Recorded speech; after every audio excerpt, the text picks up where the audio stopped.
wassalatu wassalamu ala rasulillah. Amma ba'd. On va continuer avec la suite de la série. Comme je disais, par rapport à l'ange Jibril là, je me souviens maintenant. Le hadith là, je parle pas de 600 L. Les 600. On termine sur le Bukhari. Oui, c'est 600. C'est 600 juste. Le hadith de Abdullah ibn Mas'ud radhiyallahu anhu. Il a dit quoi, le commissariat a vu l'ange Jibril alors qu'il avait 600 L. Le hadith. Donc, maintenant, on va entendre avec la foi au livre révélé. Donc, il a dit quoi, ma'ana al-iman bil kutub. Donc, quelle est la signification du sens de la foi au livre? Ça, c'est le troisième pilier. Il a dit al-iman bil kutub huwa tasdiq al-jazim bil kutub allati anzalaha Allah ala rusulihi wa annaha kalamuhu wa annaha haqqun wa nurun wa nu'minu bima sama Allah minha كالقرآن والتوراة والإنجيل والزبور وما لم يسمه. Donc il dit, donc, parmi les points qui ont rapport avec la croyance, il a dit quoi? En ce qui concerne le troisième point, c'est quoi? Le troisième pilier, c'est la foi au livre. Il dit que c'est quoi? Quand il a demandé quelle est la signification de la foi au livre, il a dit quoi? La foi au livre signifie croire fermement au livre qu'Allah a révélé à ses messagers, qui sont sa parole, qui sont une vérité et une lumière. Nous croyons autant à ceux qu'Allah a nommés, comme le Coran, la Torah, l'Injil et le Zabur, et ainsi qu'à ceux qu'Allah n'a pas nommés. Alors la croyance au livre révélé fait partie des piliers de la foi. Allah a révélé ces livres. Et parmi les livres, comme le cas cité, il y a le Coran, il y a la Torah, il y a l'Injil, il y a la Zabur. Il y a également les feuillets d'Ibrahim et de Moussa. Les feuillets d'Ibrahim et de Moussa. Sauf que les savants divergent, comme l'a rappelé le Cheikh Ibn dans son livre Sharh al-Aqidah de Ahl Sunnah wal Jama'a. Il a rappelé, il a dit, est-ce que la Torah et les feuillets de Moussa, c'est les mêmes livres, mais c'est des livres différents? Il a dit, il y a une différence entre les savants. C'est-à-dire que c'est les mêmes, d'autres disent non, que c'est différent. Et allez, puis ça va. Donc, fait partie, donc Allah a révélé les livres. Ces livres-là, qu'Allah a révélé, on croit à ça. Le fait de me croire à un parmi les livres qu'Allah a révélé, c'est avec l'instant. Donc, de la manière qu'on croit au Coran, c'est de cette même manière on croit à la Torah, à l'Évangile, l'Injil. Je préfère utiliser le terme l'Injil. Vous allez savoir pour quelle raison j'ai dit l'Injil. Et également Al-Zabur, qui certains disent les Psaumes. C'est le livre qui a été révélé au prophète Daoud, alayhi salatu wassalam. Il y a également d'autres livres qui ont été révélés, dont Allah ne nous a pas donné les noms. Ceux dont on nous a donné les noms, on croit à ces livres-là. Sauf que les livres qui ont été révélés là, c'est dans ces livres qui ont été révélés font partie de la parole d'Allah subhanahu wa ta'ala. Le Coran est la parole d'Allah. La Torah est la parole d'Allah. L'Injil est la parole d'Allah. Az-Zabur est la parole d'Allah. Les feuilles de Moussa et de Moussa font partie de la parole d'Allah. Donc les livres qu'Allah a révélés là, dans ces livres-là, c'est toute la parole d'Allah. Sauf que tous ces livres qui ont été révélés, aucun d'entre eux n'a été préservé en dehors du Coran. Tous les livres qui ont été révélés là, il y a la Torah, la Zabur, les autres là, ces livres ont été modifiés, altérés et transformés et autres là. Il y a certaines choses qui ont enlevé, d'autres ils ont ajouté autres là. Et on voit ça avec les chrétiens autres là. Donc, là, il y a une erreur qui certains musulmans font. Et je crois qu'il y a eu affaire avec un musulman comme ça. Quand il dit quoi? Il fait de croire à la Bible. Il y a certains qui disent que la Bible aussi c'est la parole de Dieu. Il y a même des musulmans qui ont cette conception. J'étais étonné. Si on m'avait dit qu'il y a un musulman qui allait dire ça un jour, j'allais dire oh, je n'ai pas accepté. Mais il y a un musulman qui m'a dit ça. Et il dit quoi? En fait, c'était sur l'histoire de la Bible en fait. Et il a dit quoi? Que la Bible aussi là, on nous a demandé de croire à ça. Il dit, tu es sûr de ce qu'il dit? Il y a une preuve par rapport à ça. Il dit oui. On a dit de croire au livre révélé. Et il a dit que la Bible fait partie des graves en fait. la Bible, on peut dire que la Bible contient la parole d'Allah, mais la Bible n'est pas la parole d'Allah. Parce que la Bible, en fait, c'est un ensemble. Ils ont rassemblé, il y a l'histoire de l'Ancien Testament et du Nouveau Testament. Et dedans, de manière résumée, quelle est la position du musulman vis-à-vis de la Bible? Ça, la Bible, on peut diviser la position du musulman vis-à-vis de la Bible en 3 catégories. La première, c'est ce qui est dans la Bible et qui est en conformité avec les enseignements du Coran et de la Sunna. C'est-à-dire, ce n'est pas en contradiction. Comme par exemple, dans la Bible, on nous informe qu'Isa, c'est la mère de. C'est quoi? Le père, le fils de Marie. La mère d'Isa, c'est qui? C'est Marie. Et par exemple, le prophète Ibrahim, il avait comme fils Ishaq. Et ça, c'est en conformité avec les enseignements islamiques. Là, on ne doute pas de ça. On dit, Youssouf, son père, c'était Jacob. Youssouf, c'est ça qu'ils appellent Joseph. Et Jacob, ils appellent ça quoi? Jacob. Voilà. Et donc, on croit à ça. Pourquoi on croit à ça? Pas parce que c'est dans la Bible, c'est parce que c'est chez nous, dans le Coran et dans la Sunna. Donc, ce qui est dans la Bible et que c'est en conformité avec les enseignements islamiques, on croit à ça. Pourquoi? Parce que c'est en conformité avec les enseignements islamiques. Ça, c'est le premier point. Le deuxième point, c'est ce qui est dans la Bible et le Coran a démenti, ou bien la Sunna a démenti. Là, on va démentir ça. On est dans l'obligation de quoi? De dire que c'est faux. Comme le fait de dire quoi, Isa, c'est quoi? Il est le fils de Dieu. Mais, oui, c'est ça qu'il dit. C'est le fils de Dieu. Voilà. Le fils de Dieu. Mais il y a l'histoire de Trinité là. Ils amènent. Voilà. Et aussi, il y a l'histoire de quoi? Qu'il est mort sur la croix et autres. Ça là, on ne croit pas à ça. On ne doit même pas douter sur ça même. Sur le fait que c'est une fausseté. Ça, c'est le deuxième point. Le troisième point, c'est quoi? C'est que la Bible a informé et que le Coran ou la Sunna ne s'est pas prononcé sur ça. Allah n'a pas dit que c'est faux, il n'a pas aussi dit que c'est vrai. Le messager d'Allah n'a pas dit que c'est faux et le messager d'Allah n'a pas dit que c'est vrai. Qu'est-ce qu'on fait? On fait le tawakkuf. On s'abstient. On ne dit pas que c'est faux, on ne dit pas que c'est vrai. Si tu dis que c'est faux, si tu crois qu'il va dire que c'est faux. Si tu dis que c'est vrai, tu crois qu'il va dire que c'est vrai. Quel est le problème comme ça? On fait le tawakkuf. On ne se prononce pas sur ça. On ne dit pas que c'est faux, on ne dit pas que c'est vrai. Et malheureusement, voyez, ces points-là, c'est très important. Tu vas voir souvent avec les gens qui font les débats là, les débats interreligieux. Tu vas voir, non, Dieu a dit dans le Coran, dans la Bible, mais Jésus-Christ a dit dans. Donc, ils vont faire quoi? De sorte que tu as même l'impression que réellement Dieu a dit ça, ou bien réellement Isa, le fils de Mariam, a dit ça. Alors que non. Tu as une preuve par rapport à ça. Parce qu'Allah nous a informé qu'ils ont falsifié les livres. Parce qu'on a dit quoi? L'Injil qui a été révélé au prophète Isa, alayhi salam. Et on contradit en français par l'évangile. Mais ce n'est pas l'évangile selon Jean, selon Matthieu, selon quoi. Ce n'est pas ça. L'Injil dont on est en train de parler ici, l'évangile, c'est le livre qui a été révélé au prophète Isa, fils de Maria. Maintenant, il s'est fait qu'après son départ, les gens ont falsifié ça. Ils ont ajouté, ils ont retranché des choses, ils ont ajouté d'autres choses. Et ils ont présenté comme si c'était la parole de la France, alors que ce n'est pas le cas. Malheureusement, c'est ça qui a passé avec les autres livres aussi. La Torah, les Zabour et autres là. Les gens ont falsifié ça. Sauf le Coran. Ça va préservé. Et ça, c'est ainsi jusqu'à la fin des temps. Donc, le Coran, même si certaines personnes disaient, tout récemment, il y a une application qui est sortie tout récemment. C'est même avant-hier qu'ils avaient vu l'application là. Ils appellent ça Coran, Shérif, mais Shérif, ils ont retranché plein de versets dedans. Oui. Et ils étaient étonnés même. Elle dit, dans l'application là, les avis que les gens ont donnés, c'est mauvais avis. Ils ont critiqué la vie. Ils avaient même été étonnés. Il n'y avait pas eu. Et apparemment, c'est un mécanicien qui a mis ça en place.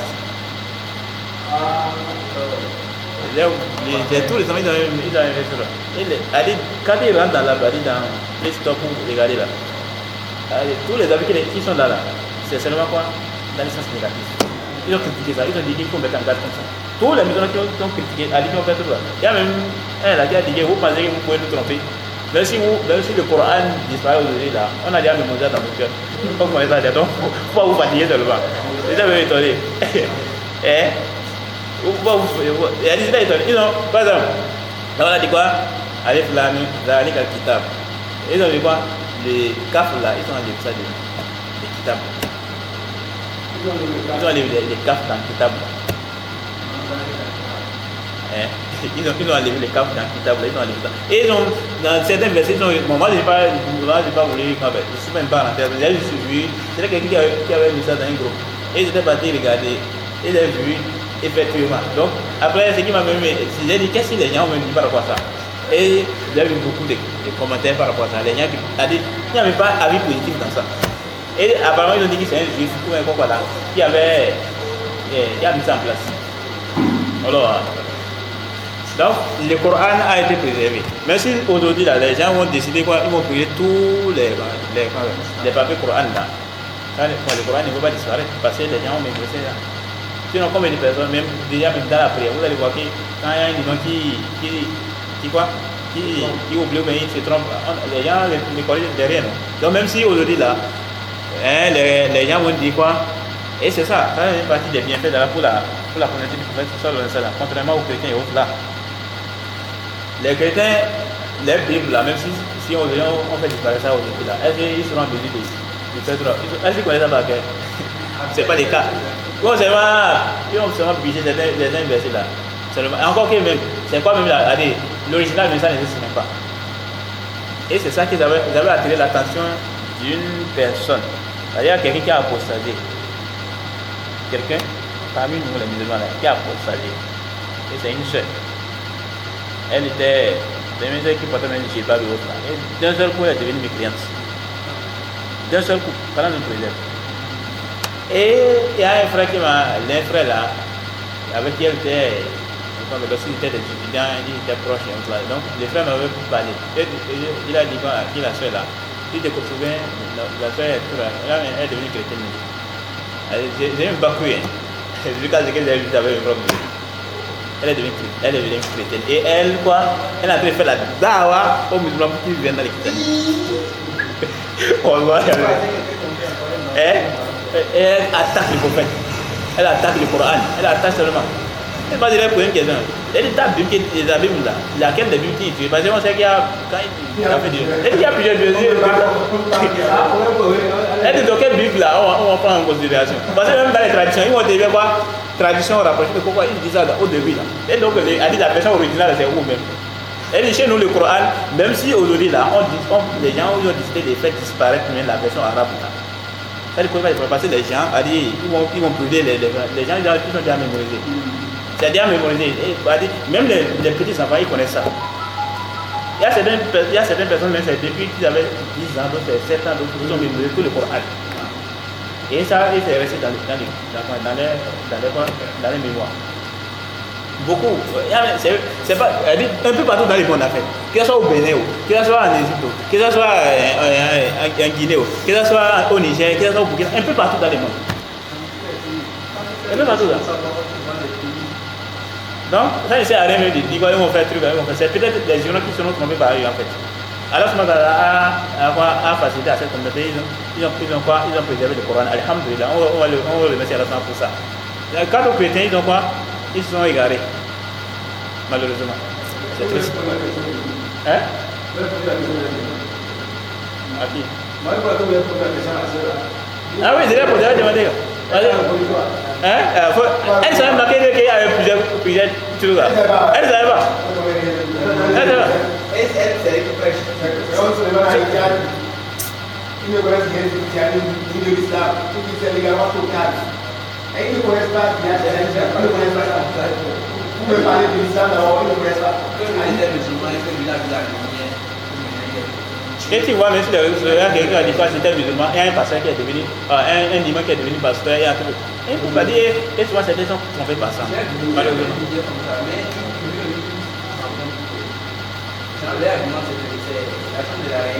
Sauf certains aussi là, ils vont attaquer le prophète. Et le prophète est quoi? Il a marié Aïcha à l'âge de 6 ans. Il y a quelqu'un, tout récemment, il y a un jeune là, il a moins de 20 ans. Ils avaient fait comme ça. Ils ont publié une vidéo quoi. Et là, et dedans, et c'est un même musulman. De ce qui est apparent, c'est un même musulman qui avait posté ça. Et c'est là, je ne savais même pas. C'est quand il avait dit que moi-même je suis musulman, que moi j'avais contacté que c'était le même musulman. Et c'est quelqu'un, c'est pas, c'était quoi même là, la vidéo même, il a parlé de quelque chose, et c'est là quelqu'un a dit que vous en misant ça, c'est pas quelque chose qui est étonnant. Hein, vous vous mariez avec des petites filles seulement et autres là. Et donc il a commencé, et il y a un musulman qui a commenté la vidéo, il a dit quoi, que c'est comme ça que vous faites pour qu'on ne va pas attaquer les messages de l'islam et autres là. Mais ça ne sert à rien, il a besoin de dire que lui, c'est pas ça. Donc il a posé la vidéo quoi. C'est-à-dire certains mécréants, ils ont profité pour attaquer en même temps les prophètes et autres là. Et il y a quelqu'un qui disait que les prophètes étaient un pédophile et autres là. Ils lui ont demandé c'est quoi la pédophilie. Et il refuse de répondre. Il a demandé c'est quoi la pédophilie. Et ils insistaient, il a dit quoi qu'il devait faire. Parce que quand il allait donner la réponse, là, il allait refuser. Eh bien, j'ai dit, parfois même, c'est juste une parenthèse même. Les gens, ils vont attaquer les prophètes sur le temps. Parce qu'il s'est marié avec Aïcha à l'âge de quoi? Ils ont dit qu'à l'âge de moins de 18 ans. Mais je m'étonne quoi. Pourquoi il s'est concentré sur Aïcha? Mais les filles des prophètes là, elles se sont mariées à quel âge? Le prophète ne sait pas fille, mais ils se sont mariés à quel âge? Parce que le prophète s'est marié, lorsqu'il avait combien? Lorsqu'il avait quel âge? 25 ans. Il a eu la prophétie à quel âge? 40 ans. Donc ça veut dire quoi? Entre son mariage et la prophétie, il y a environ 15 ans. Ok. Il a eu ces deux filles là. Il a eu combien de filles? Tous ses enfants sont notés. Hein? Voilà. Les trois filles sont nées avant la prophétie. Sauf Fatima, la dernière. La quatrième fille qui est Fatima, elle est née après la prophétie. Mais avant la prophétie, les filles du prophète sallallahu alayhi wa sallam, Umm Kulthum et Zainab. Les trois là sont nées avant la prophétie. Ça veut dire quoi? La plus grande a moins de 14 ans. Au moins. Pourquoi? Parce que la grossesse fait environ un mois. Environ un an. Ok, donc on va dire quoi? Au moins, la plus grande a moins de 14 ans. Voilà que les filles du prophète se sont mariées avant la prophétie. Certaines, elles se sont mariées avant la prophétie. On dit quoi par rapport à ça? Oui, et après elles ont été divorcées. Il y a certains qui ont été divorcés, c'est au franquet. Après, parce que comme le père, ils avaient annoncé la prophétie, il y a certains qui ont dit pour le faire du mari, il faut divorcer sa fille. Donc, ils vont attaquer en même temps le prophète parce qu'ils disaient, ok, c'est les filles du prophète lui-même. Elles se sont mariées à quel âge?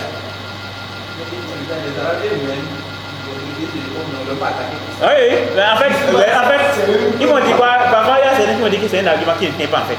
Ils m'ont dit parce qu'ils m'ont dit quoi? Que nous ne croyons pas. Parce qu'il y a certains musulmans, qui sont en train de fournir des efforts pour montrer qu'Aïcha ne s'est pas mariée à l'âge de 11 ans. Ils démontrent qu'Aïcha s'est mariée à l'âge de 18 ans. Allah. Qui ont démontré qu'Aïcha s'est mariée à l'âge de 18 ans. Parce qu'ils ont honte d'admettre mais ça ne passe pas. Je crois que la même réfuté au fond qui vient par rapport à ça. Et j'ai amené l'histoire des filles là, du prophète là. Et les filles du prophète se sont mariées à l'âge de moins de 18 ans en fait. Donc ils vont dire quoi par rapport à ça? Hein? Donc la première a moins de 14 ans. La deuxième a forcément moins de 12 ans. Et maintenant la quatrième, moins de 10 ans. Non, la troisième quoi, moins de 10 ans. Voilà qu'elles se sont mariées avant la prophétie. Et il y a certains qui ont été divorcés. Et après Ousmane a marié. Alors ils vont dire quoi par rapport à ça? C'est pas tout. Aïcha elle-même, elle a été demandée en mariage avant que le prophète la demande en mariage. Et après, oui, Aïcha a été. Et qu'est-ce qui s'est passé? C'était avant même que le prophète. Avant, quand quelqu'un est venu pour demander à Aïcha en mariage, j'ai oublié même le nom de la personne, et c'est là, Abu Bakr avait accepté sa demande en mariage. Ensuite, maintenant, le prophète était venu par rapport à ça. Et Abu Bakr lui a dit quoi? Il va falloir qu'il passe dans le sens, il a dit il faut patienter. À cause du fait que Aïcha avait dit, bon, Abu Bakr lui a dit quoi? Mais je suis ton frère. Et quoi, il avait d'abord déjà au début. Maintenant, qu'est-ce qui s'est passé? C'est lorsque les autres ont dit quoi? Maintenant, Abu Bakr a dit qu'il allait parler avec son épouse par rapport à ça, à cette affaire-là. Et c'est là maintenant les autres étaient venus pour dire quoi? Qu'eux ne veulent plus de Aïcha. Pourquoi? Parce que Abu Bakr est dans l'islam. Et les filles ont dit, à cause de ça, il ne peut, que les fils ne peuvent pas marier quelqu'un dans ça, ils ont la religion est quoi en contradiction. Donc ils ne pouvaient, c'est là ils ont arrêté ça. Après ils ont découvert marier Aïcha. Ok, ils vont dire quoi par rapport à ça? Donc même les gens qui vont écouter, ont déjà demandé qu'Aïcha s'est mariée à l'âge de 18 ans. Ok, et là ils vont dire quoi par rapport à ça? Ça ne passe pas en fait. Allez, ils vont chercher des arguments qui ne passent même pas. Il y a quelqu'un qui a dit quoi? Ils vont amener quoi? Que Hicham ibn Urwa, il s'est embrouillé quand il était parti au Cham. Il s'embrouillait avec les hadiths, mais ça ne passe pas. L'imam Zahabi a demandé que c'est faux. Il ne s'embrouillait pas. Encore que Hicham ibn Urwa, il rapporte de son père, d'après Aïcha radhiyallahu anha. Et ça fait partie des chaînes qui sont quoi? Qui sont contre la scène des hadiths. Hicham ibn Urwa, d'après son père, d'après Aïcha. Parce que Hicham ibn Urwa n'a pas rencontré Aïcha. Aïcha est morte avant que Urwa ne soit décoration, il ne me trompe pas. Donc, Urwa ibn Zubayr, il fait partie, il a côtoyé Aïcha. Pourquoi? Parce que Aïcha est sa tante. Donc, elle fait partie, donc Urwa fait partie des rapporteurs qui connaissent mieux il fait partie des rapporteurs qui connaissent mieux les hadiths de Aïcha. Il y a aussi Masrouk et autres. Donc, comment on va dire que quelqu'un comme ça, il sait un peu. Les hommes, ils ont refusé, mais ça ne passe même pas. Ok, mais si c'est en gros, ok, les autres rapporteurs là, qui ont aussi suivi, eux aussi se sont embrouillés. Avec souvent, voilà, Kala nous guide vraiment. Donc, c'est là juste une parenthèse. Donc, regarde, maintenant, les bénéfices par rapport au quoi, la foi au livre révélé. Donc, les livres révélés là, donc c'est un peu ça. Donc, et le fait de pas, j'oubliais même, quelqu'un qui ne croit pas au Coran, c'est un mécréant. Ça veut parler également des points qui démontrent la mécanique des juifs des chrétiens. On avait parlé de quoi? La foi en Allah. Ils ont une défaillance là. Les bases, les quatre bases. Ça montre les mécréances. Pareil également, celui qui ne croit pas au Coran, il est mécréant. Donc ça veut parler des preuves qui démontrent la mécréance des juifs des chrétiens. C'est pas tout. Même également la foi au messager également. Ça, on vient là. Et donc, les samarat l'iman bil kutub. Donc, il y a des mahia samarat l'iman bil kutub. Donc, quels sont les fruits de la croyance de la foi au livre révélé? Donc, il y a des samarat l'iman bil kutub kathira. Wa minha. Donc, les fruits de la science, les fruits concernant la foi au livre révélé sont nombreux. Parmi ça, il y a quoi? Al-Oula al-ilmu bi'inayati Allah ta'ala bi'ibadihi. حيث أنزل لكل قوم كتابا يهديهم به. الثانية العلم بحكمة الله تعالى في شرعه حيث شرع لكل قوم ما يناسب أحوالهم كما قال تعالى لكل جعلنا منكم شرعة ومنهاجا. Donc il dit qu'Allah le préserve. Il dit quoi? Que parmi les fruits, les bénéfices et les fruits qu'on retient d'avoir dans ce qui concerne la foi au livre révélé, il y a quoi? Il a dit quoi? La science, ou bien le savoir, la connaissance, ou bien le savoir l'intérêt qu'Allah porte à ses serviteurs, puisqu'il révéla à chaque communauté un livre à travers lequel il les guide. Et le deuxième fruit, c'est quoi? Il a dit connaître la sagesse dans la sagesse d'Allah dans sa législation. Pourquoi? Du fait qu'il a légiféré à chaque communauté une législation en conformité avec les situations, les modes de vie, les modes de vie. Et il a mis un verset de la sourate Maïda où Allah dit quoi?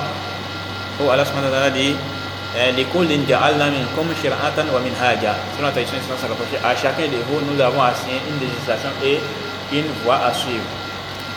Parmi également les fruits que l'auteur a cités, il dit quoi? الثالثة شكر نعمة الله تعالى ما بين من العبادة. الرابعة عبادة الله تعالى على بصيرة بالكتاب المنزل وتأسيا بالنبي المرسل. Donc il dit quoi? Le remerciement. Donc le fait de remercier Allah pour ses bienfaits qui est d'avoir expliqué l'adoration à travers ces livres. Donc dans ces livres, Allah a détaillé les formes d'adoration. Bien vrai que c'est pas, il n'a pas exposé de manière, par exemple dans le Coran, Allah n'a pas détaillé de tout, il n'a pas tout exposé.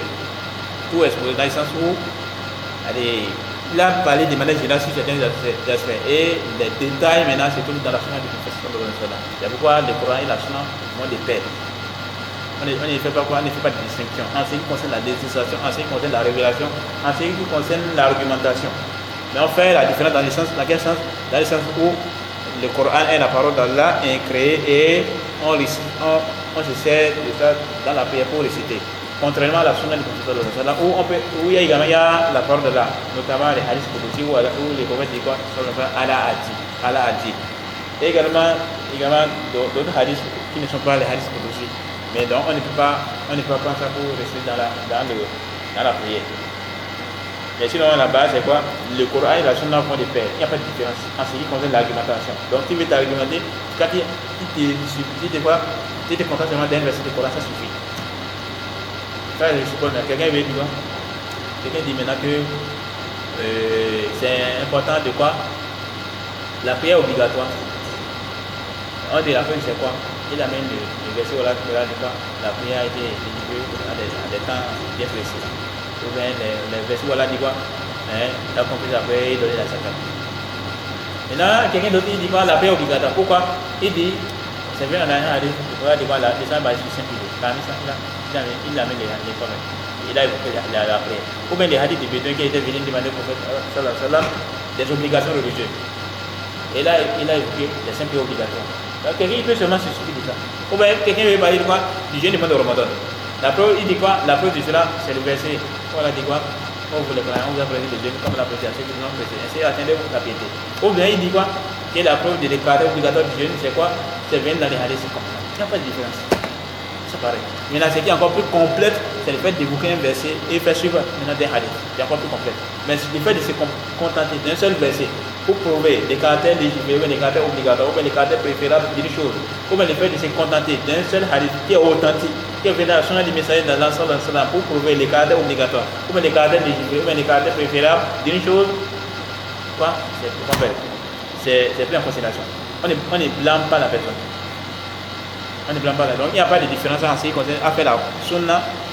Il n'y a pas de différence à faire entre la sunna et le Coran. En ce qui concerne l'argumentation, dans l'argumentation, on ne fait pas de différence. On ne fait pas de différence. Pourquoi? Parce que la sunna du prophète sallallahu alayhi wa sallam, c'est également une révélation. C'est pourquoi on voit dans certains hadiths où on pose des questions au prophète sallallahu alayhi wa sallam et il ne répond pas. Il attend d'avoir que la révélation descende. Ensuite, quand c'est descendu, il vient, il dit, c'est toi qui m'as posé cette question. Voici la réponse. On voit ça beaucoup dans la biographie du prophète sallallahu alayhi wa sallam. Parmi également les bénéfices que l'auteur a cités ici, il y a quoi? Il y a les 4 points. Il a dit, hafidhullah ta'ala, il a dit quoi? رابع عبادة الله تعالى على بصيرة بالكتاب المنزل وتأسيا بالنبي المرسل. Donc il dit quoi? Que c'est quoi l'adoration d'Allah? Avec clairvoyance. Par quoi? Par l'intermédiaire de quoi? Du livre révélé et du suivi du prophète envoyé. Et du suivi du prophète envoyé. Ça sent très bien que dans les livres révélés, notamment le Coran, il se trouve la lumière, la guidance et autres là. Quelqu'un qui lit le Coran conformément et met ça en pratique autre là, oui, il va une vie heureuse. Mais c'est lui qui va se détenir ça. Il va mener une vie pleine de gêne, comme Allah nous a informé dans le Coran. Et c'est pourquoi même, certains ont dit quoi? Peu importe, c'est-à-dire la maladie que tu as, peu importe la guérison que tu cherches là, tu trouveras mieux que le Coran. Comme les films, il a une parole comme ça dans le film. Donc voilà ce qu'on peut dire en ce qui concerne la foi au livre révélé. On continue, mais on s'arrête.